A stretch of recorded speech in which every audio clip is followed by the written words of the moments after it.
धृतराष्ट्र का युद्ध ना करने की सम्मति देना।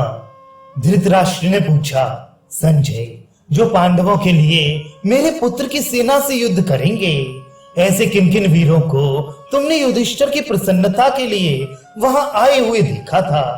संजय ने कहा, मैंने अंधक और वृष्णिवंशीय यादवों में प्रधान श्री कृष्ण को तथा चेकितान और सात्विकी को वहां मौजूद देखा था।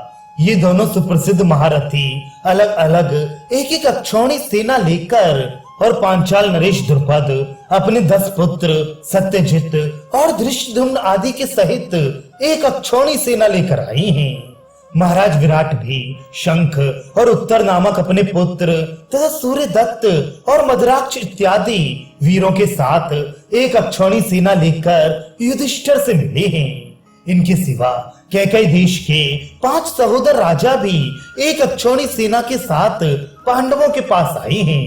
मैंने वहां आए हुए केवल इतने ही राजा देखे हैं जो पांडवों के लिए दुर्योधन की सेना का सामना करेंगे। राजन, संग्राम के लिए भीष्म शिखंडी के हिस्से में रखे गए हैं। उसके पृष्ठपोषक रूप से मत्स्य देशी वीरों के साथ राजा विराट रहेंगे। मद्रराज शल्य बड़े भाई युधिष्ठिर के जिम्मे हैं। अपने 100 भाई और पुत्रों के सहित दुर्योधन तथा पूर्व और दक्षिण दिशाओं के राजा भीमसेन के भाग हैं। कर्ण, अश्वत्थामा, विकर्ण और सिंधुराज जयद्रथ से लड़ने का काम अर्जुन को सौंपा गया है।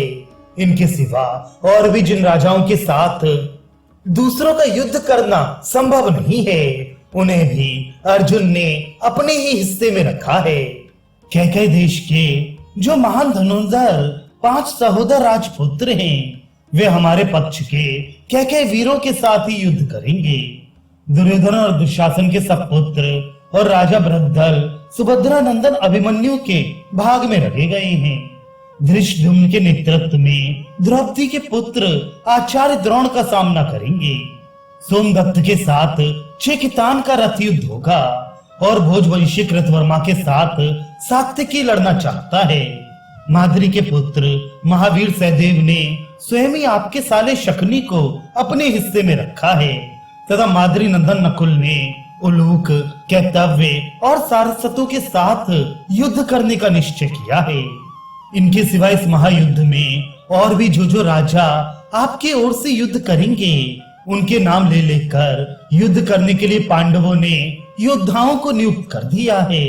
राजन, मैं निश्चिंत बैठा हुआ था, उस समय धृष्टद्युम्न ने मुझसे कहा कि तुम शीघ्र ही यहाँ से जाओ और तनिक भी देरी न करते हुए वहां जो दुर्योधन के पक्ष के वीर हैं, उनसे वाहिक, कुरु और प्रतीप के वंशधरों से तथा कृपाचार्य, कर्ण, द्रोण, अश्वत्थामा, जयद्रथ, दुशासन, विकर्ण, राजा दुर्योधन और भीष्म से जाकर कहो कि तुम्हें महाराज युधिष्ठिर के साथ भलेपन से ही व्यवहार करना चाहिए। ऐसा ना हो देवताओं से सुरक्षित अर्जुन तुम्हें मार डालें। तुम जल्दी ही धर्मराज को उनका राज्य सौंप दो। वे लोक में सुप्रसिद्ध वीर हैं, तुम उनसे क्षमा प्रार्थना करो। सव्यसाची अर्जुन जैसे पराक्रमी है, वैसा योद्धा इस पृथ्वी तल पर कोई दूसरा नहीं है। गांडीवधारी अर्जुन के रथ की रक्षा देवता लोग करते हैं, कोई भी मनुष्य उन्हें जीत नहीं सकता। इसलिए तुम युद्ध के लिए मन मत चलाओ। यह सुनकर राजा धृतराष्ट्र ने कहा, दुर्योधन, तुम युद्ध का विचार छोड़ दो। महापुरुष युद्ध को तो किसी भी अवस्था में अच्छा नहीं बताते। इसलिए बेटा, तुम पांडवों को उनका यथोचित भाग दे दो। तुम्हारे और तुम्हारे मंत्रियों के निर्वाह के लिए तो आधा राज्य भी बहुत है। देखो, ना तो मैं युद्ध करना चाहता हूँ, न भाई उसके पक्ष में है, और न भीष्म, द्रोण, अश्वत्थामा, संजय, सोमदत्त, शल या कृपाचार्य ही युद्ध करना चाहते हैं। इनके सिवा सत्यव्रत, पुरुमित्र, जय और भूरिश्रवा भी युद्ध के पक्ष में नहीं है। मैं समझता हूँ तुम भी अपनी इच्छा से ये युद्ध नहीं कर रहे हो, बल्कि पापात्मा दुशासन, कर्ण और शकुनी ही तुमसे यह काम करा रहे हैं। इस पर दुर्योधन ने कहा, पिताजी, मैंने आप, द्रोण, अश्वत्थामा, संजय, भीष्म, काम्भोज नरेश, कृप, सत्यव्रत, पुरुमित्र, भूरिश्रवा अथवा आपके अन्य योद्धाओं के भरोसे पांडवों को युद्ध के लिए आमंत्रित नहीं किया है। इस युद्ध में पांडवों का संहार तो मैं, कर्ण और भाई दुशासन हम तीन ही कर लेंगे। या तो पांडवों को मारकर मैं ही इस पृथ्वी का शासन करूंगा, या पांडव लोग ही मुझे मारकर इसे भोगेंगे। मैं जीवन, राज्य और धन ये सब तो छोड़ सकता हूँ, किंतु पांडवों के साथ रहना मेरे वश की बात नहीं है। सुई की बारीक नोक से जितनी भूमि छिद सकती है उतनी भी मैं पांडवों को नहीं दे सकता। धृतराष्ट्र ने कहा, बंधुओं, मुझे तुम सभी कौरवों के लिए बड़ा शौक है। दुर्योधन को तो मैंने त्याग दिया, किंतु जो लोग इस मूर्ख का अनुसरण करेंगे वे भी अवश्य यमलोक में जाएंगे। जब पांडवों की मार से कौरव सेना व्याकुल हो जाएगी तब तुम्हें मेरी बात का स्मरण होगा। फिर संजय से कहा, संजय, महात्मा श्री कृष्ण और अर्जुन ने तुमसे जो जो बातें कही हैं वे सब मुझे सुनाओ, उन्हें सुनने की मेरी बड़ी इच्छा है। संजय ने कहा, राजन, श्री कृष्ण और अर्जुन को मैंने जिस स्थिति में देखा था वह सुनिए, तथा उन वीरों ने जो कुछ कहा है वह भी मैं आपको सुनाता हूँ। महाराज, आपका संदेश सुनाने के लिए मैं अपने पैरों की उंगलियों की ओर दृष्टि रखकर बड़ी सावधानी से हाथ जोड़े उनके अंतःपुर में गया। उस स्थान में अभिमन्यु और नकुल सहदेव भी नहीं जा सकते थे। वहां पहुंचने पर मैंने देखा कि श्री कृष्ण अपने दोनों चरण अर्जुन की गोद में रखे हुए बैठे हैं तथा अर्जुन के चरण द्रौपदी और सत्यभामा की गोद में हैं।